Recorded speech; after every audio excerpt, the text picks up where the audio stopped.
Another useful component that you have seen in a lot of real-world applications is progress spinner.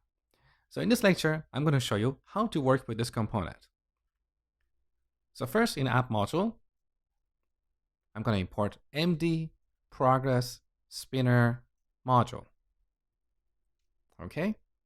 Now, back in app.component.html, I'm going to add md progress spinner.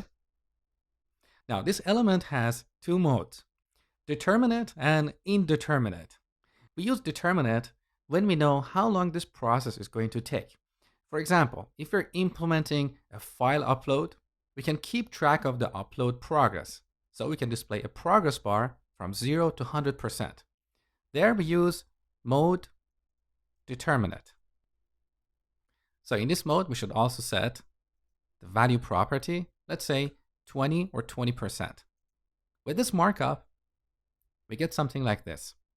So now let's make this dynamic. I want to simulate a scenario where we can keep track of the progress of an action. So let's go to app.component.ts.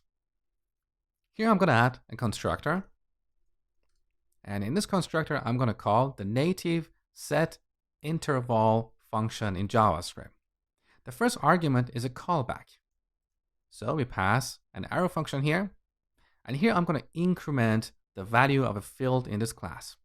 Let's declare this field here and call this progress. I'm going to set this to 0. And in this callback function, I'm going to increment this. So this dot progress plus plus. Now, if this dot progress equals 100, we want to stop this timer. So we should call clear interval. Now, as the argument, we need to pass the timer object. So I'm going to define another field here, timer, and set it to the return value of the set interval function. So this dot timer equals this. And here we can pass this timer object to clear interval function. So this the timer. And finally, as the second argument to set interval function, I'm going to pass a delay. Let's say a delay of 20 milliseconds. So with this code, every 20 milliseconds, this progress field is going to be incremented until it reaches 100. Now back in our template, instead of hardcoding this 20 here, I'm going to bind the value property to the progress field in our component. Now let's see this in action. So we get this beautiful progress bar. Nice. Now this progress spinner element also has another mode that is indeterminate. And that is when we don't know the progress of an action. For example, when we call an API on the server, we don't know how long it's going to take to get the response. So we want to display this spinner until we get the response. In this mode, we don't need to set the value property. Okay, now let's see this in action. So this is the spinner we get while loading a page. Now I want to simulate a call to the backend and teach you how to display a spinner while waiting for the server to respond. So back in app component, I'm going to delete the code in this constructor and also these fields here. So you know that in order to call the server, we use our data service. So that data service is going to be a dependency to this constructor. And in the ngOnInit method, we call that data service to get the data. But in this demo, I don't want to waste time creating a service using dependency injection and dealing with all kinds of details that don't matter for this demo. So I want to simulate a call to the server. So I'm going to define a method here, get courses. Technically, this method should not be here in this component. It should be part of a service, like a data service. But I don't want to waste time creating that service. So here in the constructor, I'm going to simply call this.getCourses to get all the courses. Now, earlier you learned that in our data service, we return observables.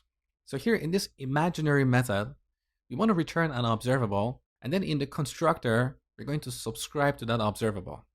Something like this. So, dot subscribe. Imagine we get all the courses, And then we're going to set a field like this. Okay? And of course, it's better to write this code inside the ngOnInit method. So let's move on. Here, I want to return an observable without calling the server. So return observable. Now I'm going to use one of the factory methods called timer. This will return an observable that will emit a value after the given time. For example, after 2000 milliseconds, I want this observable to return a value. This simulates a call to the server that is going to take 2 seconds. Okay? Now let's add this factory method on the top. So you can see our observable is imported from rxjs/observable. Now right after that, I'm going to add import rxjs, add observable /timer. That's the name of our factory method, right? So here in the constructor, when we call this.getCourses, we're going to wait for 2 seconds and then we'll get the result. Now here, there's no result, there's no list of courses, and it doesn't really matter.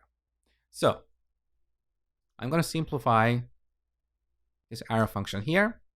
Instead, we want to hide the spinner at this point. So first, I'm going to define a field here, is loading, and set this to false initially. Now here in the constructor, just before calling the getCourses method to get the courses from the server, I'm going to set this that is loading to true. And here in the subscribe method, when we get the response, we're going to set is loading to false. So x goes to, and here we add this that is loading, we set this to false. Of course, in a more real world scenario, here we also want to set the courses field in our component. Okay. Now, back in our template,